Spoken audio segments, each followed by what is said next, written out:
trauma abdomen.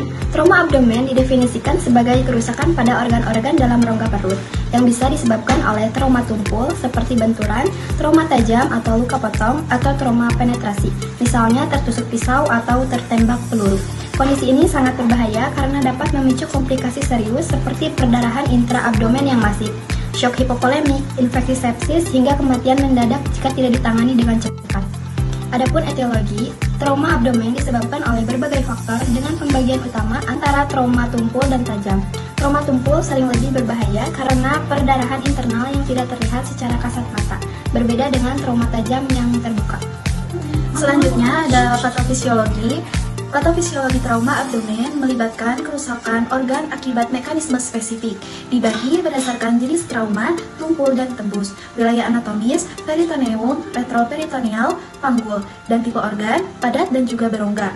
Proses utama, perdarahan masif, kontaminasi bakteri, peradangan, dan shock. Selanjutnya, mekanisme umum cedera. Yang pertama ada trauma tumpul, seperti pukulan langsung, tekanan, kompresi, penjepitan, atau deselerasi robekan mendadak. Organ paling sering, limpa atau ruptur, usus halus, dan juga hati. Nah, trauma tembus, tusuk, energi rendah, penetrasi langsung, rentan, hati, usus kecil, diafragma, dan juga usus besar. Tembak, energi tinggi, kavitasi, lubang sementara, kerusakan jaringan luas, fragmentasi, rentan, usus kecil, usus besar, hati, dan juga pembuluh darah.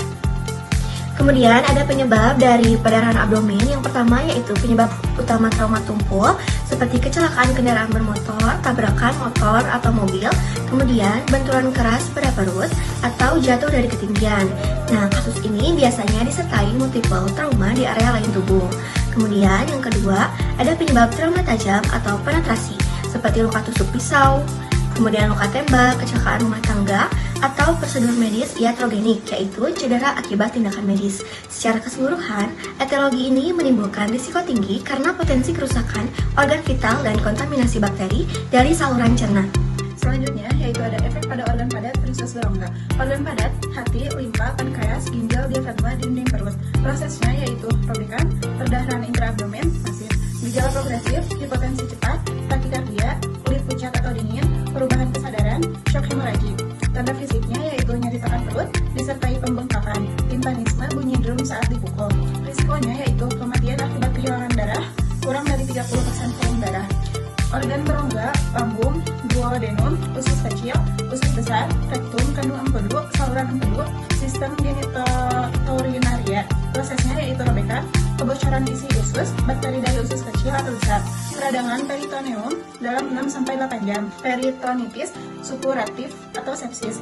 Risiko khususnya yaitu infeksi cepat pada usus besar, iskemia jika pembuluh rusak. Cedera usus dan gejala retroperitoneal, pankreas atau duodenum awalnya normal di CT. Diagnosa dibantu amilase naik, umum pada tabrakan cepat atau jatuh tinggi, gejalanya mual muntah, sakit perut, dan demam. Esofagus jarang gejala, 24 jam kemudian disertai nyeri dada, demam, muntah, darah, disfagia, gangguan napas, usus halus 50%, trauma tembus 5-15% tumpul. Tandanya iritasi peritoneum atau iskemia, pucat atau dingin usus, usus besar rektum, bocor, kontaminasi peritoneum, rektum sulit didiagnosis, gejalanya kabur, curigai jika fraktur panggul. Lalu, atur keseluruhan cedera, pendarahan, kontaminasi, shock, inflamasi, kegagalan multi organ, jika tidak intervensi, diagnosa dini via PAS, USG, CT, krusial untuk nursing care. Patofisiologi ABC mengancam nyawa. Pada bagian A, airway, saat pasien trauma mengalami shock berat, kesadaran pasti menurun. Di titik ini, otot-otot lemas hingga lidah bisa jatuh ke belakang dan menyumbat jalan napas. Selain itu, ada risiko besar pasien muntah, lalu cairan tersebut masuk ke paru-paru atau aspirasi. Pada bagian B, breathing, karena perdarahan hebat, perfusi atau aliran oksigen ke jaringan jadi buruk. Sebagai kompensasi, paru-paru akan bekerja ekstra keras, napas jadi sangat cepat, dan pasien mulai merasa sesak. C atau circulation, ini inti masalahnya, terjadi kehilangan darah masif di rongga perut yang menyebabkan tekanan darah turun drastis. Jantung berdenyut cepat tapi lemah, tubuh akan mengalihkan darah ke organ vital sehingga kulit terlihat pucat dan terasa dingin. Inilah shock hipovolemik. Jika tidak diputus siklusnya, akan terjadi gagal organ dan kematian. Lalu selanjutnya ada prinsip survei primer atau stabilisasi ABC. Pada bagian A atau airway, langkah pertama pastikan jalan napas bersih dan aman. Lalu periksa obstruksi, cek apakah ada sumbatan total atau parsial. Tandanya bisa kita dengar dari suara napasnya. Jika tidak bisa bicara berarti obstruksi total. Jika snoring atau mendengkur berarti lidah jatuh. Jika stridor ada gangguan di laring atau trakea.